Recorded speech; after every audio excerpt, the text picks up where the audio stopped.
Hi, I'm Brent Johnson. I'm Andrew Schaeffer. And today we have come to Luther Memorial Church in downtown Madison, Wisconsin. We've actually been here before. Right. We saw there's a steer organ down there. There is, that yep. was installed a few years ago. And if you want to learn more about that, there's a link up here in the description. But today we have come up to the gallery to visit the organ that lives up here. First of all, this is not the first instrument in this building. So tell me about some of the other things. There's some pipes that the viewers may be able to see. So how much time do you have? Well, just tell me what those pipes are. Yeah, and why sure. This room has quite a storied history with organs, and that it's not done. The book is not done yet on it. So the original organ was built in 1923 by M.P. Moeller. And an interesting story about that organ, I'll try to keep it brief. Mr. Moeller made a significant donation to put this Moeller organ in, and that is because this church was a student mission of the University of Wisconsin, and the wider Lutheran Church, of which Mr. Moeller was on the home mission board, they sponsored this building and helped us build it. So, neat personal connection to M.P. Moeller himself. Yeah, how about that? That did not stop us from getting rid of the organ in 1966. There were balconies on either side of the church, full balconies, and the choir used to sit up there on the side.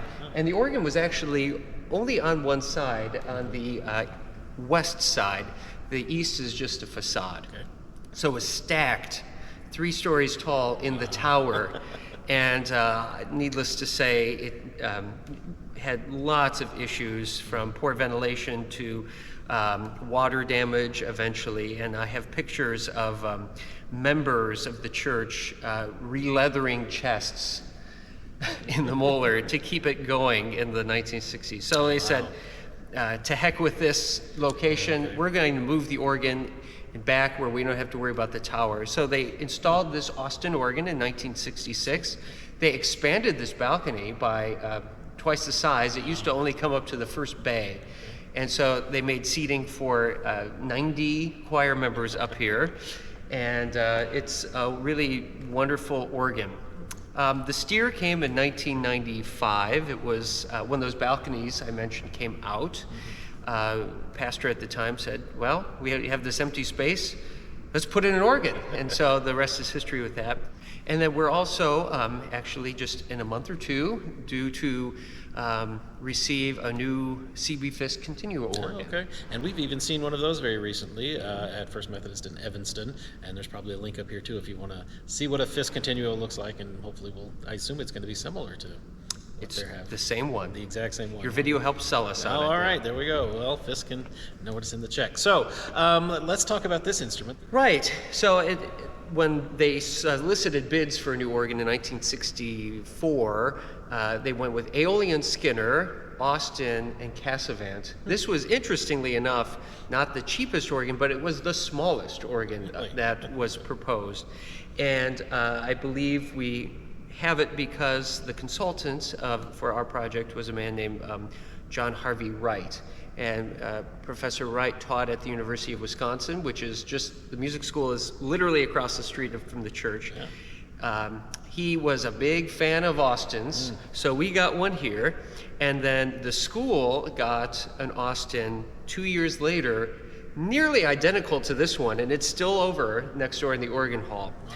And so anyway, that's how we ended up with Austin. Austin in the 1960s was very conservative, all things considered, when a lot of builders like Wicks and Moeller and Cassavant were going full hog into the neo-Baroque era.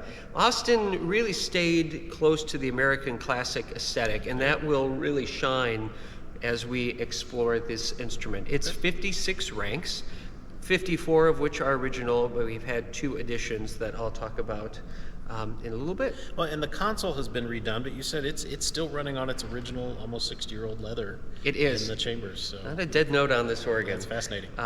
And another funny story about this organ. I promise we'll get to the music too. But of course, what do you expect when you come to my home church? You're going to hear me talk about the organ for a long, long, long time. Than anybody. Right. This console was actually redone in 2007 by Erickson Christian and Associates in Chicago. We saw one of their organs that they had moved, the Cassavant, at St. Stephen the Martyr. Anyway, I was working for Erickson Christian that summer that this project was done, and I remember he said, we're going on a road trip, we're going to wire in Austin, Oregon at this church, and I had no idea about this church. We drove up from Chicago, we pulled out up front, and I saw this big cathedral. I said, wow, I had no idea this Lutheran church existed. And spent a few days here wiring this organ, and little did I know I'd probably retire from this place. One can hope. Yeah. It's pretty remarkable. Wonderful. All right, well, let's get into this instruments. So we have two, it's divided on either side of the gallery. Right. And two sides, a lot of exposed work, but tell me we have some chambers in here as well. Sure. So we have a floating positive division, which is on the lower east side of the case. And that's all exposed. That's all exposed, Okay. of course. And then there's actually nothing behind the few ranks of positive. When we go in the chamber, you'll see there's just this huge cavernous space waiting for a 32-foot or something like that. Then above that is the swell division. That's the largest division of the organ, as you would expect. On this side, the choir division is on the lower level, the west side, and then the grate and the pedal upper work are on the top, and then the pedal larger pipes are in the facade. Okay, wonderful. Well, why don't we start over here with the grate, Okay? and let's hear what we've got. So it's built on a 16-foot violone, which is in the facade. You can see it kind of swooping down there on either side.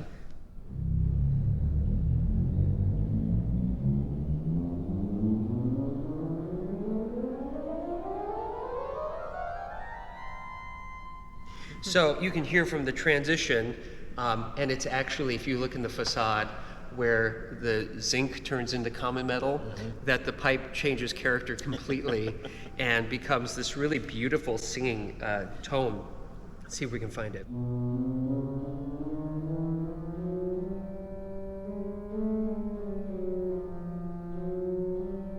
You hear that? I was thinking it kind of goes from a nice rosiny string to almost this beautiful principal sound at the top. Right, The scale right. kind of changes, and that metal change makes a difference. So it's a lot. lovely sound on both ends. Right, and so this was a lovely stop, particularly up here. Listen to it.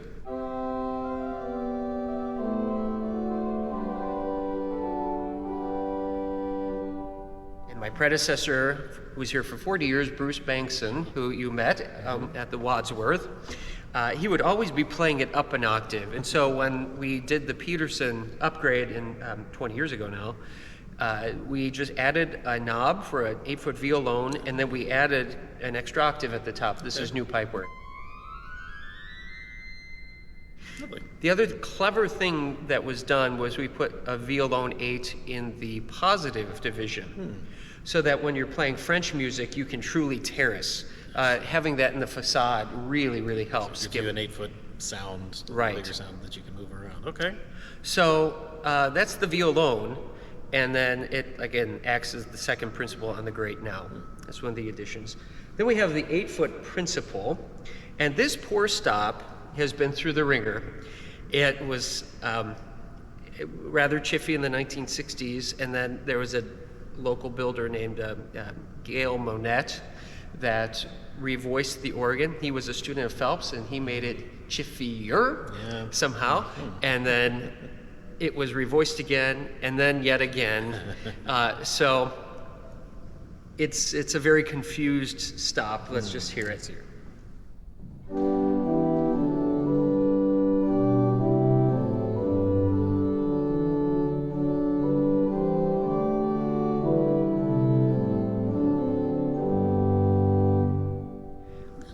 Not too bad. It works. It's sort of devoid of all color now.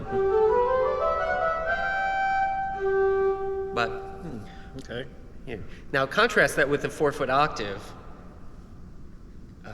I'll try not to get into a coughing fit when you listen to this.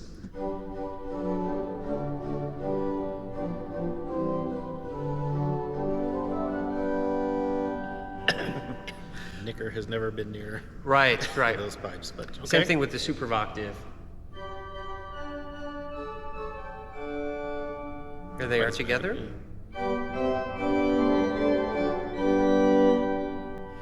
Altogether, that's very colorful. Now, yeah, Combination. so the rather dull 8-foot principal with the 4-foot octave that has so much character actually sort of, they balance each Yeah, I other think so. out.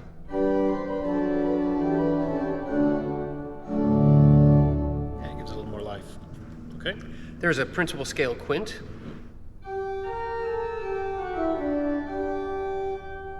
And then one of the additions that was made in the 80s, in 1986, by Jim Taylor was this, who was the same builder who restored the Wadsworth and the Steer, Gotcha. which you did. So anyway, he added these. This is a principal scale tiers. It's on a DE chest, so it never works right. So you can get kind of a nice mounted cornet sound here.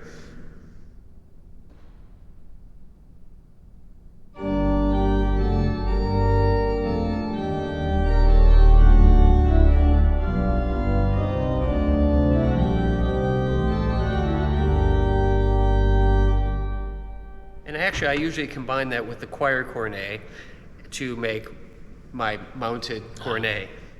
Yeah,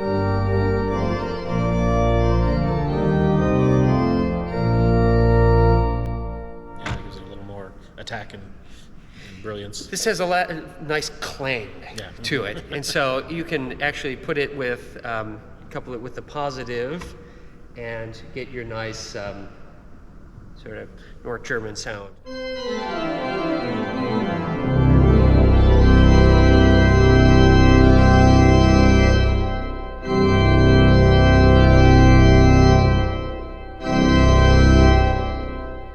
Brightness without that obvious third sticking A lot out. of clang, yeah. Yeah. Okay. And a big forniture, 6 ranks.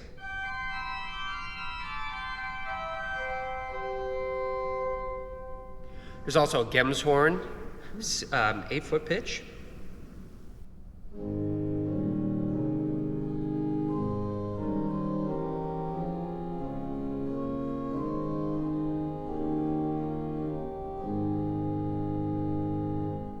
Lovely. And then, yeah, that is a nice stop. And then the 8-foot Borden.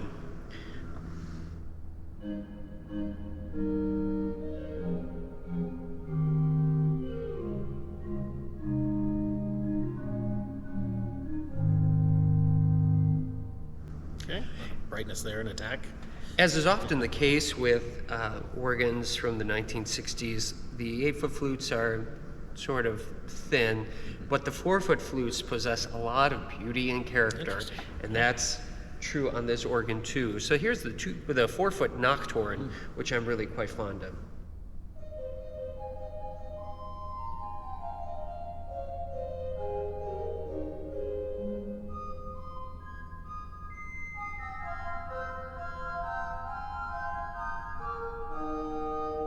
Here it is with the 8.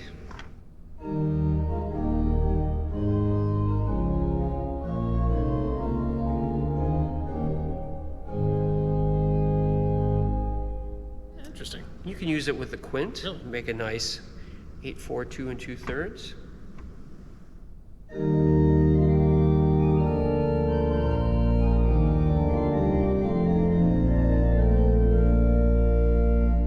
Indeed you can.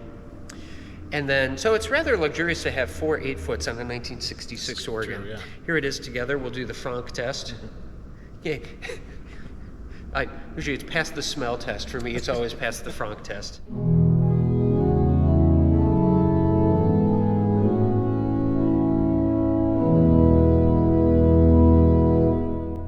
Of course, every organ needs one more stop. This organ needs several more stops. Flute harmonique, we're really missing on this organ. However, you don't really need it with these flaws. It sort of works. So we have an 8-foot trumpet. This was added. It's on the same direct electric chest, so it's going to have a few sticky notes as I play it. This is AR shop pipework that Jim Taylor added.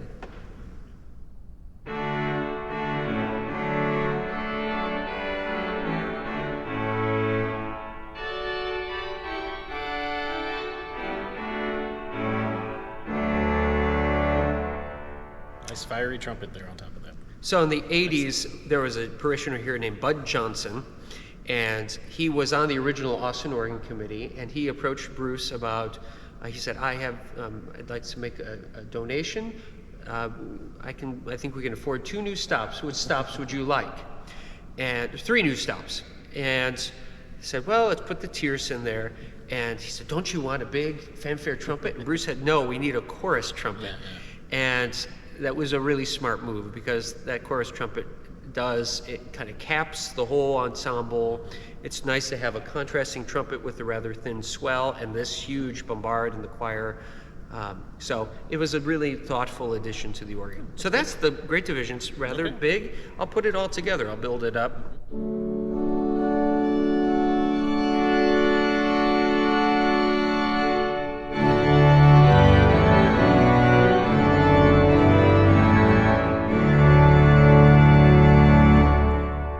Impressive sound. Yeah. It is, and there's clarity here. So there's definitely some brightness in there among all the growl and clarity, as you say. Right. So, all right. So no organ is complete without Our chimes. Right. Chimes, yeah. And so these actually are the only thing that survived from the molar. The rest of the organ was sold to the House on the Rock, which is just down the road, and it is part of the amalgamation of pipework that is there. Should say you need to go see it, but you don't. If you want to go see the corpse of the molar, it's Somewhere there. in that all right. Okay. Anyway, so the chimes, here we go.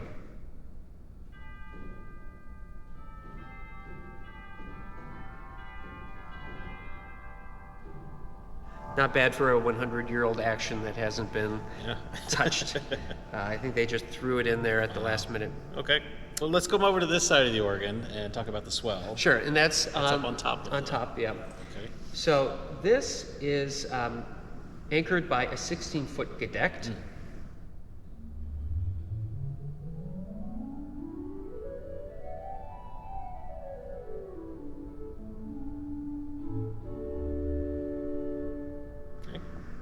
If you notice, it transitions from a gedeckt.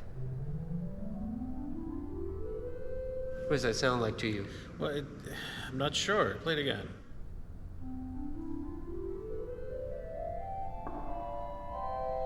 Does it open up? Turns into a roar flute. A roar flute, because I was thinking it sounded more romantic than I was expecting, but it has a color to it. There is our 4-foot roar flute here. Oh, I see. So. It's-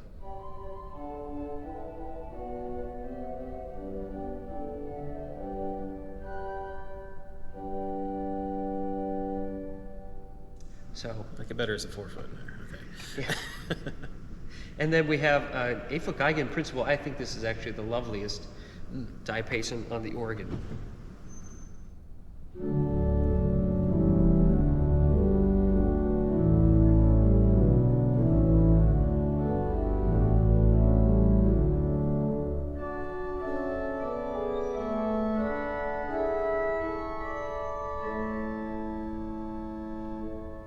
Very nice. Then we have also a 4-foot principal. Picks off where the Geigen left off.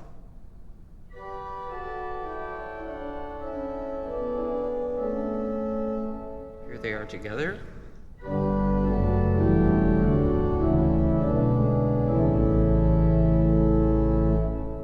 Then we have, of course, a 2-foot principal. You know, some swells they like to put in a gemshorn too, or some kind of a chameleon, but this is a full throttle 2-foot principal. Okay.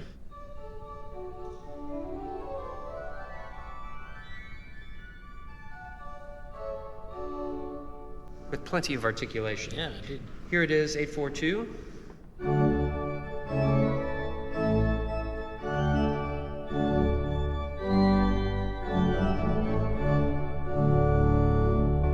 Yeah, indeed. Brightens it up quite a bit. Now, Austin was famous for these 8-foot hole flutes.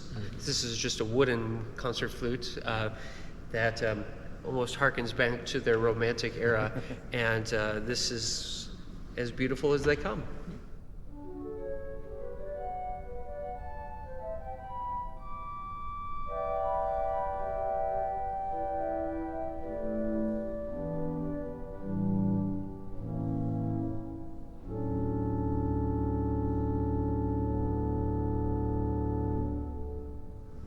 Almost sounds out of place, but I'm sure very useful. It does not actually work very well with the 4-foot, Well, in my that's- humble opinion, because it's got so much color in that 8-foot line. Let's listen, and the 4-foot is a little smaller.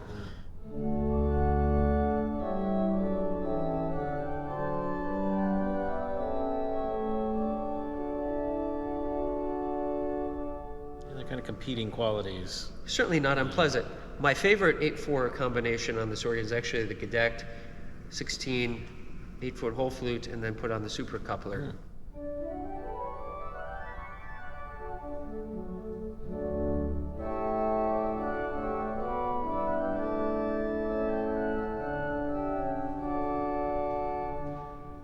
That works A well. lot more color. So we have actually two sets of undulants in the swell, viol de gamba and a voix celeste, and then the flute and flute celeste. And of course, air sailors. And Orpha Oxy actually spends about a page and a half writing about this organ in her book on Austin organs, and she made clear that it was quite a luxury. This organ had three Would have been at the time, yeah. undulants. Yeah, especially in '66. So here's the swell strings, a little broad, but really nice utilitarian strings, I think.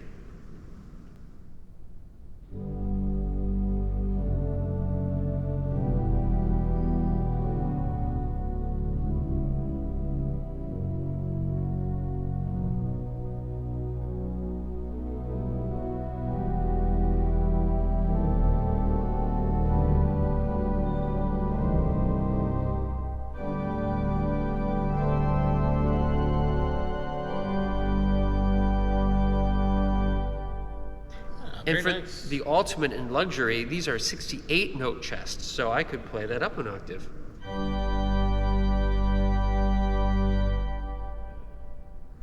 So we also have a flauto dolce and flute celeste, as I mentioned.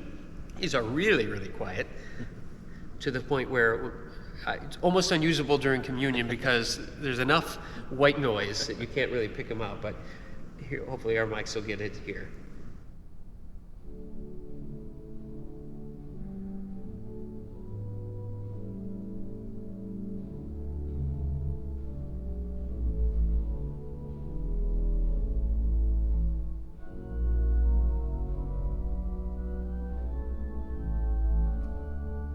The 16.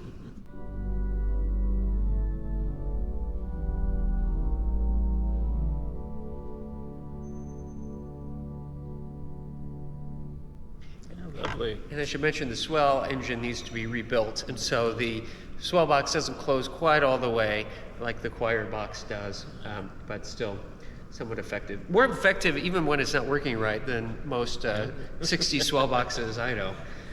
You said this is a 68 note chest. Does that apply to every stop in the swell or in other Everything divisions? 4 and below. Okay, that's good. So then there's a mixture, plongeur. I forgot about that when I was building the principal chorus, so let's listen to that.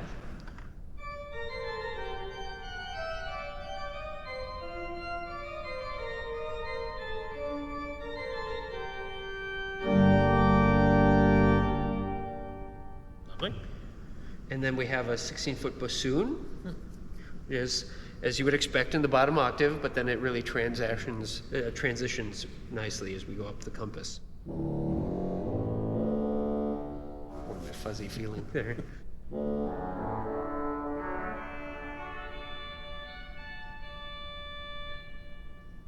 This organ was always missing an 8-foot oboe, and I don't know how they lived without it, to be honest.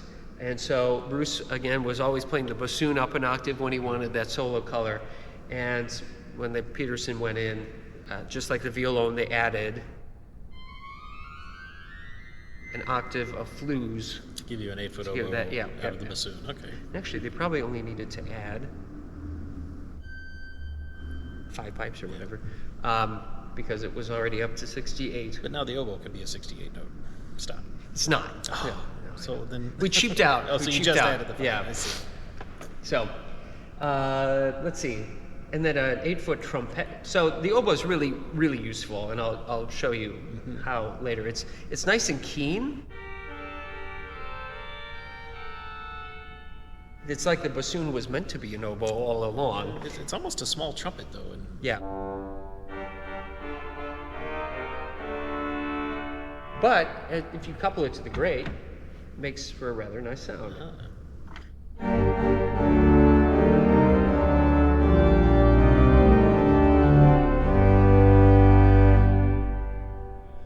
Great for accompaniment purposes. And then we have an 8-foot trumpet. Okay. And these were voiced by David Broom. and it was one of the first ranks that he voiced at Austin. Oh, really? And his son Chris, so the legend goes. Okay. I don't have proof, but I think, well, maybe his initials are in low C of the trumpet. We'll have to look. But and his son Chris, of course, restores everyone's reeds today. This is true. Here we go. A for trumpet.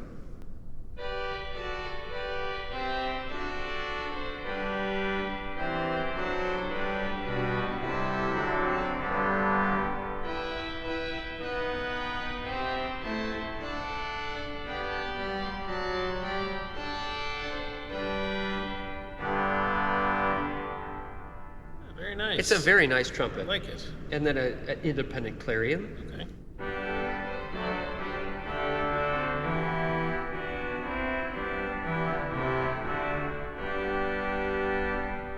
It's very nice too. Put the reed chorus together, 16, 8, and 4. And I'll add the gedeckt in there just to add a little bit of bottom to it.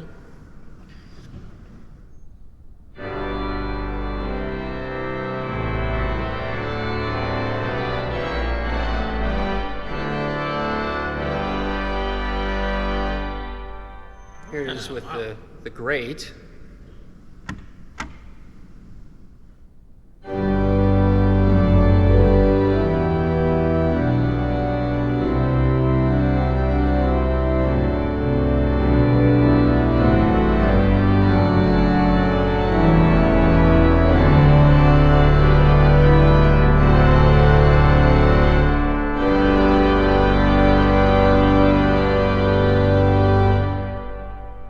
Very effective. Even with the swell box not working 100%, it's still really Yeah. effective. Amazing. Okay. As is often the case with these American classic organs, the swell is the workhorse of the organ, and this is no exception. It really adds a lot of versatility to the whole instrument. Okay. All right, so let's go over to the choir now, which is over here under the grate. Right. In its expressive box. What do we have in the choir? So it's basically an Erzähler, cornet, big bombard from the pedal, and a crumhorn. Okay. So we'll start with the gedeckt, which is rather gentle, but a nice, easygoing sound.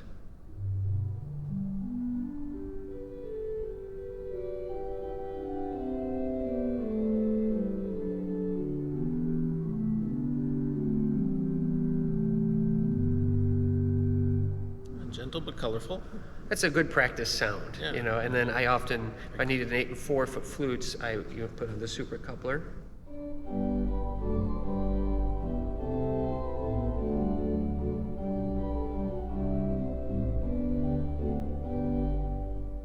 Because we'll find out that this Spitz flute is not exactly a suave sound. No. It doesn't really work as a flute with the 8. It's more like a leaning towards a principal, if anything.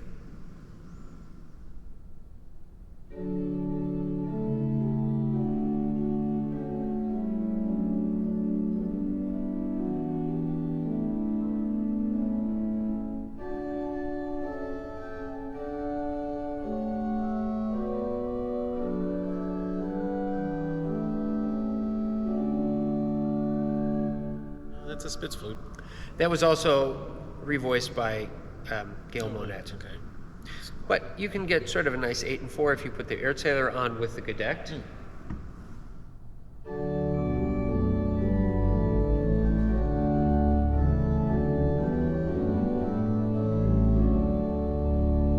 Okay. Kind of coughs and spits a little bit, but it isn't its name. Yeah, well, yes, yeah. That's what you expect. And then we have a 2-foot block flute.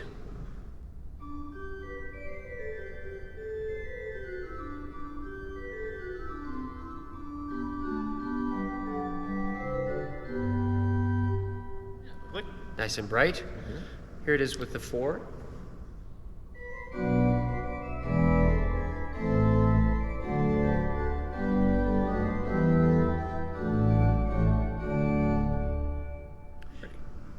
We'll continue to build the cornet. This is the Nazard with the 8 and 4.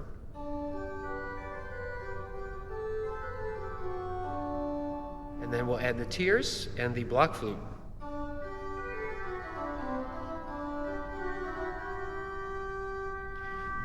trem, something in the swell, and hear how the cornet works.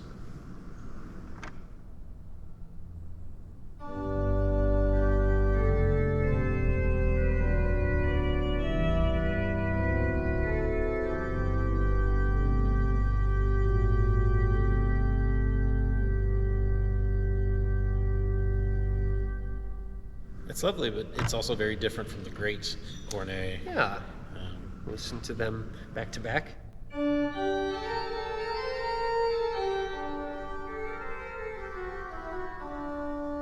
Not just going from principals to flutes, but there's just something fundamentally different about the way those pipes speak. Well, this was never meant to be a cornet, of course. We just added the tierce, and then That's true. so then we have an 8-foot Erzähler, as I mentioned before, and you've all heard of magic octaves, and if you haven't heard of a magic octave, I should assume everyone has. It's like we were talking about the 68 notes. If you put the super coupler on, these extra pipes come to fill out the compass. This was done a lot in the 1920s, especially to fill out ensembles that were heavily based on 8-foot tone, so that you could have a little bit more brilliance to the ensemble and not run out of notes.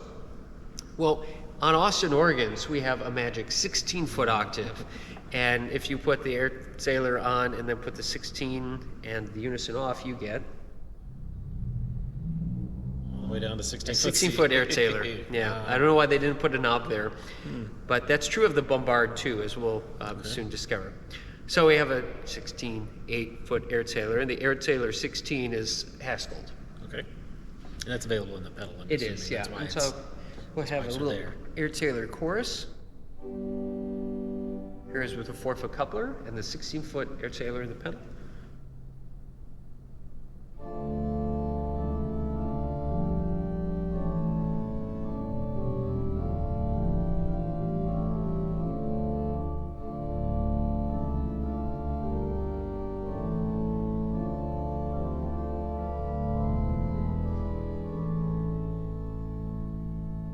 Here it is with the Celeste.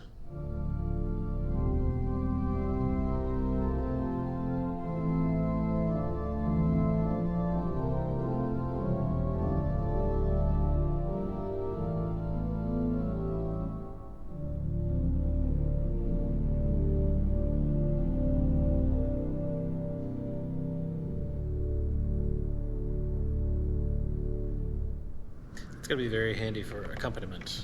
Yeah. Choir accompanying. Yeah, it is. Yeah, to have And that. it's nice because, unlike the swell, which is really above their heads, the choir Closer. speaks and the shades close Oh. down, as you can Okay. see, Yeah.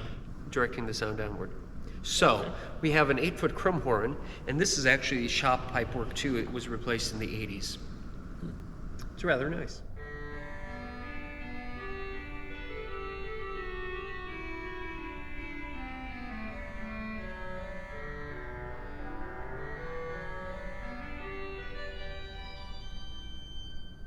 Was it a Krummhorn originally? It was, just a Changed much it different. uglier one. Here is with the 8-foot Gedeckt, and we'll try to get our clarinet out of it.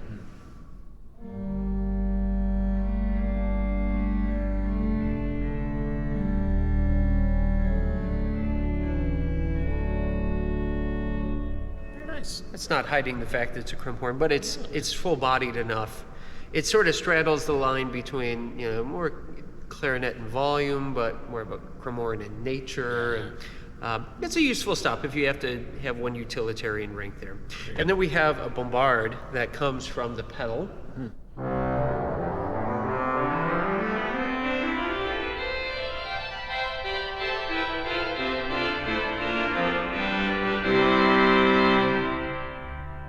Very nice. Was that always a manual stop? It was. Okay. It was. And this was something Aeolian Skinner did a lot. Austin did it all the time, was just to extend the bombard and the pedal all the way up.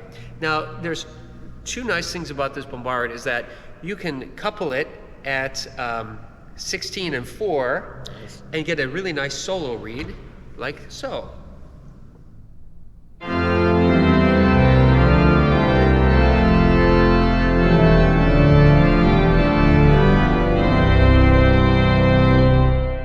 I often use, if I want a softer solo read, I can just put on the 16-foot coupler with it.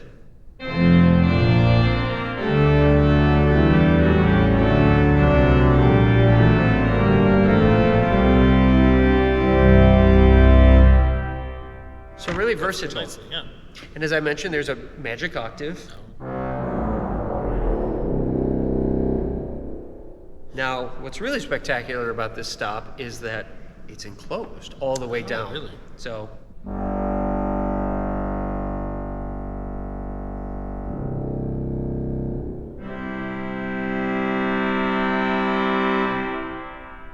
All right. before you had the chorus trumpet, in theory, you could close it down, add it to the grate, Great. I see. and even have it in 16 in the pedal, and it wouldn't be too much.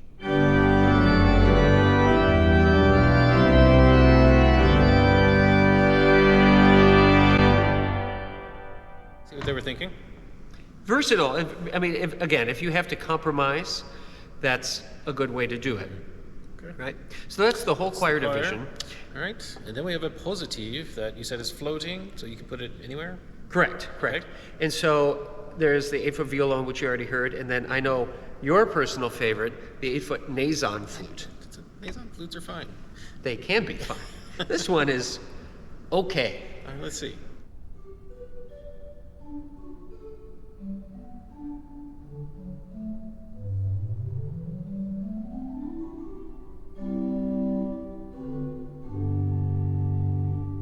I like it. I mean, I'm getting what I expect from the name Nason flute. That's actually my note learning stop. It's You just can really- kind of it's got articulate. that- gives you really clear on your. I have heard Nason flutes that need to go back for some revoicing, but that one's lovely. It's exactly what I And the expected. room really, and the mics will pick this up better than you and I are hearing right now. It's such a spacious acoustic that the organ really mellows. We get some pretty raw sounds up here. I see. And the whole organ, this is only on, I believe, 2.5 inches of wind. Huh. And then and I believe the grate is on 2.5 inches of wind. Okay. The swell and the choir are on 3.5. That's impressive. And it has actually a vacuum motor. I don't know if you know this, and you Austin experts out there, the Austin action that they're so famous for, needs a certain amount of wind pressure to function properly fast. The vacuum counters the low pressure. Right. So the blower is huge, and it's putting out a lot of wind that the organ actually doesn't necessarily need for the pipes. Right. And so, yeah, we suck that You out. actually have to take it negative instead of just atmosphere venting. Right. You have to have a vacuum. So that seems like a lot of extra steps to go, but the action works really well, and it's It still does, the same yeah. action, so obviously Yeah, it hasn't been right. a problem. No. Okay. So we have a 4-foot couple flute.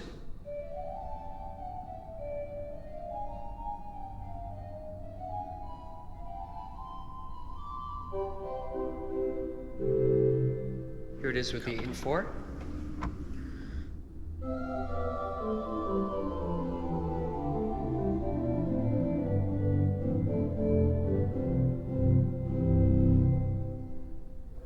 So then we have a 2-foot 15th. It's not exactly my favorite 2-foot in the world, but it's perfect for Disler.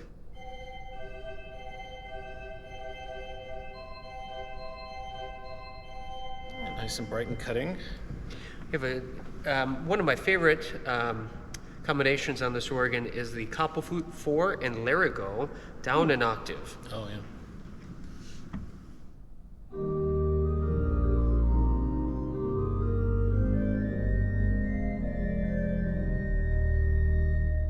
It's lovely. Then, of course, a 3-rank cymbal. Here it is with the 8-4, 2.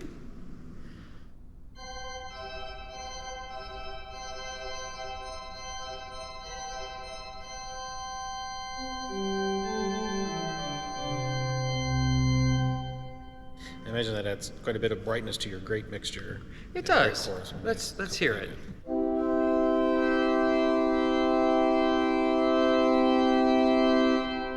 Fills it out a little bit. Right. Gives it some extra color. Okay. That's then- the positive, right? So now we're. The pedal has a 16-foot principal, which is in facade. The biggest ones. biggest ones are in the tower there.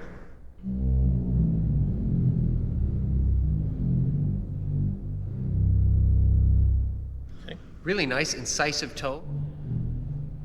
Clear and prompt. And the scale is not huge, right? If you look at the pipes. But it really has a nice full sound. Yeah. Okay. despite there being zinc in there, they sound good. Not a huge fan of zinc, if you can't tell. We have the violone that I heard that one. isn't already, and then a humongous mahogany bourdon that is on the side there.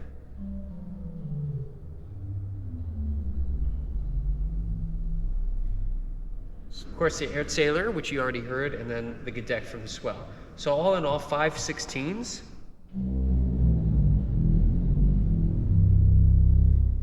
Nice. Independent 8-foot octave.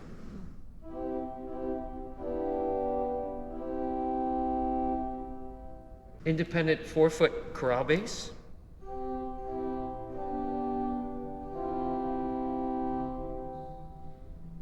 And then we have an 8-foot Spitz flute,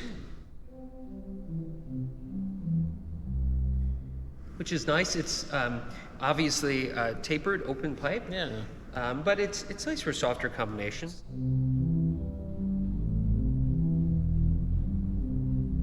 There's a little bit of principal quality with that tapered Right. stuff. Okay. And usually, we'd have on a lot of organs, the bourdon is extended to 8 foot, and it makes a nice, bass flute. But this is nice because it has a little more pointed edge to it.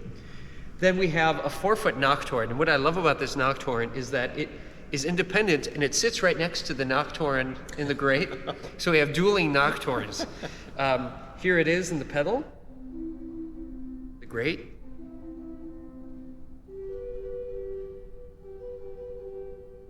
Okay. Somebody like nocturnes. Well, they're both very pretty stops, but I just find that hilarious. And then it's extended to 2 to be a 2-foot flute.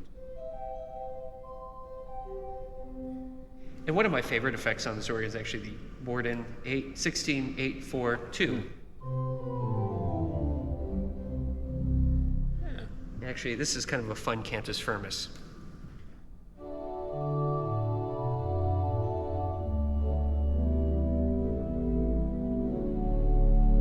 Straight from Paul Mons. Right. Guilty as charged. We have a 3-rank mixture. Here it is with the principal chorus. Of course, the bombard, 16. That is on 9 inches of wind, Oh, okay. and it has its own blower. Oh, really? Stepper. Get it. So here's the whole pedal division. The 32s, of course, are both resultants. Don't need all of that.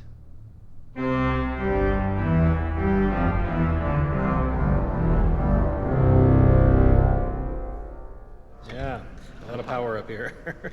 So that's the entire organ, and Fascinating. I did want to say one thing about this console, and that is, it is by far the comfiest console I have ever played in my life. Now, Really? we all develop, we all get used to the consoles we play.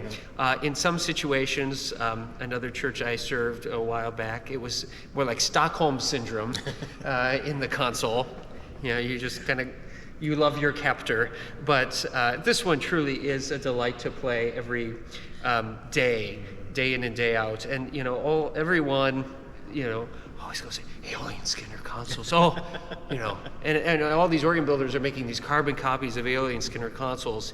And I gotta say, I'd take this over an Aeolian Skinner console any day. The key action is, I think the keys are thicker and the action has a little bit nicer pluck. Okay. Than Aeolian Skinner consoles. The pistons are much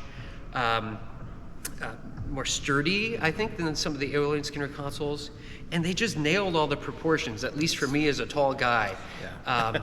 It's just so comfy. And everyone who comes and plays this organ comments about how nice this console is. I agree. There's some some consoles are just, they almost feel like they're fighting you a little bit, and I haven't figured out exactly what it is that makes things work better Right, than others. yeah. And I will kind of agree that I'm not sure Aeolian Skinner got it perfect either. But then again, I haven't played a new Aeolian Skinner console since they really weren't built in my lifetime. However, different people have different opinions, but yeah, it seems like everything's right where you want it to be. Yeah. And it's a well appointed but not cluttered.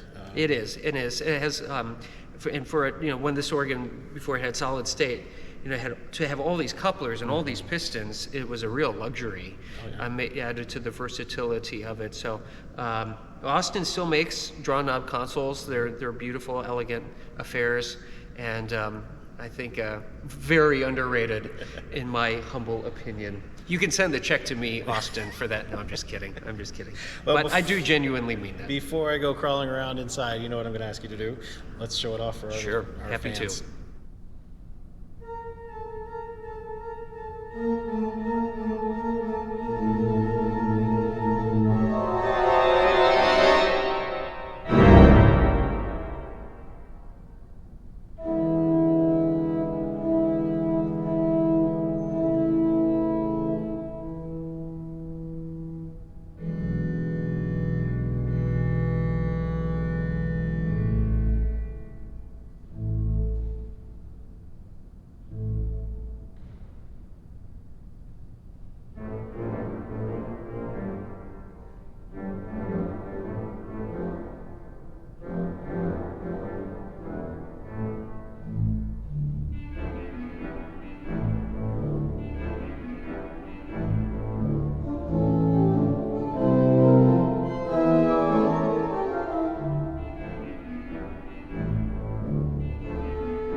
All right, so we'll go in this magic door here. It's like Willy Wonka's chocolate factory in here. So take a look. The lower level. So you come in, you can see what I was talking about. This case is nearly empty, with the exception of the positive, which is behind this wall, and then the swell is way up top. I'll show you over here. We have the blower room. In the 1920s, this was the original molar echo chamber. But they put cork all around to isolate it. You see, it's a pretty big blower. A massive wind line. The whole organ is painted in this battleship gray. It's a Austin feature.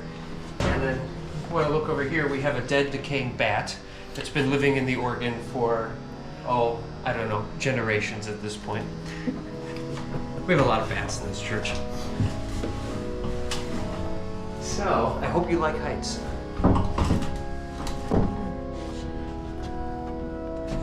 Come on in. So this is the positive division, obviously. We have the cymbal, larigot, tuba principal, koppel flute, and of course Brent's favorite, the Nazon flute. So you can see they could have added several more ranks to this. There's the added pipes for the violone that we added in 2008. And this is the old grill work for the echo chamber. So you can see, and there's an identical one on either side. I think it was 6 ranks pipes. So we're gonna go up even higher.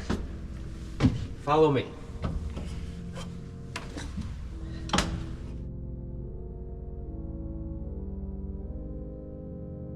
All right, so yeah, this is the swell division. I won't go through all the ranks, but it sits on 2 chests here. You can see, I love how they stack the 16-foot Lieblich here, there, and everywhere. Pretty clever use of the space. And you actually get a great view of the balcony from Swell there. As you can see, we are really high up.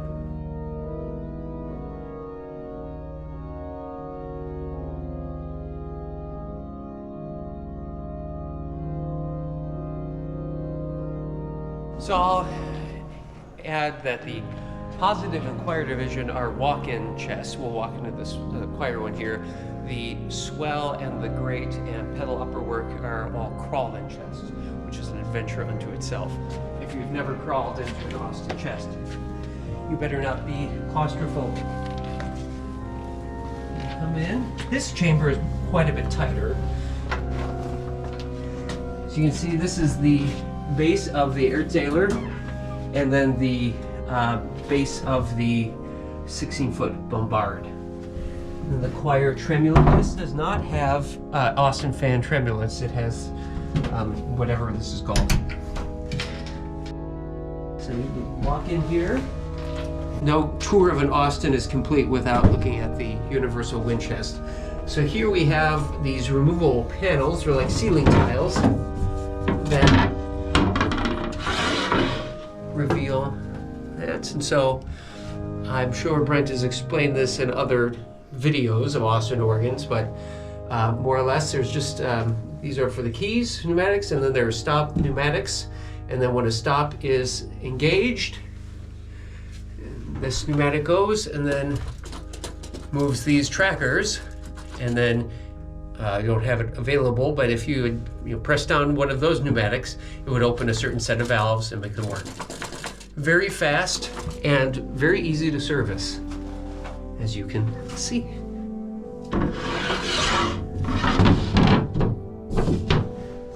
Pretty jam-packed in here. Of course, the molar actions for the chimes are over there. One of the unique things that Austin did, and Skinner did this too, the only Skinner, is you can see the Gedeckt has metal stopped bases, which are prone to going out of tune very easily. And then, of course, if you look here, you can see the Haskell zinc Erzähler 16-foot.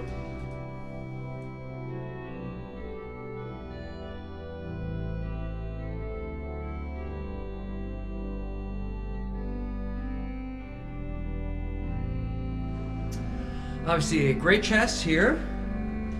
The ranks should be fairly self-explanatory. You got the 8-foot principal, Gibbs horn, Borden, dueling nocturnes. You can see there's the great 4-foot nocturne, and then there's the pedal 4-foot nocturne. We have too many nocturnes. And then all the way through the mixture. So this pedal upper work here, mixture, chorale bass, nocturne unit, spitz flute, and then open diapason, her principal in the back. And then of course you can see the tops of the violone there. Here is the added shop's trumpet. It's beautiful pipework that Jim Taylor added along with the tiers, and you can see this is the direct electric chest that I was referencing. And they did that because of course they had very limited space, and direct electric chests are very compact. So it was a good decision there. So yeah.